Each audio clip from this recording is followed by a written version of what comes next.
নমস্কার।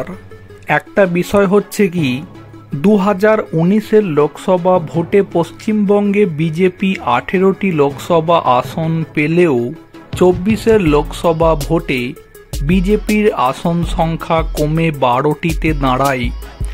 তাই সেক্ষেত্রে পশ্চিমবঙ্গে বিজেপি যদি এখনও তৃণমূলকে কমজোরি ভাবে তাহলে 26-এর বিধানসভা ভোটে বিজেপি সেই একই ভুলেরই পুনরাবৃত্তি করবে। পশ্চিমবঙ্গে 2016 সালের বিধানসভা ভোটে বিজেপি পেয়েছিল 3টি আসন। 2021 সালে বিজেপির আসন সংখ্যা বেড়ে দাঁড়ায় 77টিতে।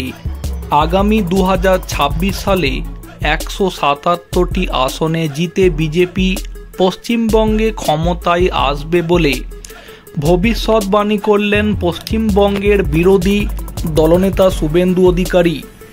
এই দিন শুক্রবার বাঁকুড়া সাংগঠনিক জেলার ডাকে কন্যা সুরক্ষা যাত্রায় অংশগ্রহণ করেন তিনি। বাঁকুড়ার লালবাজার হিন্দু স্কুল থেকে তামিলবাঁধ বাসস্ট্যান্ড পর্যন্ত পদযাত্রায় পা মেলান শুভেন্দু অধিকারী। এরপরে তামিলবাঁধ বাসস্ট্যান্ডে জনসভাতে ভাষণ দেন তিনি।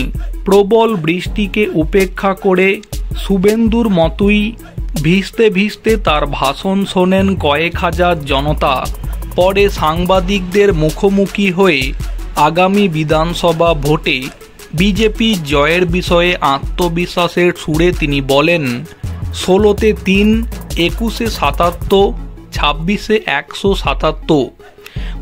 পাশাপাশি রোহিঙ্গাদের খালা মুখ্যমন্ত্রী মমতা ব্যানার্জিকে নিশানা করে 2026 সালে রোহিঙ্গা এবং বাংলাদেশি মুসলমানদের বুলডোজারের মাথায় চাপিয়ে কাঁটাতারের ওপারে ছুঁড়ে ফেলার হুমকিও দিয়েছেন তিনি।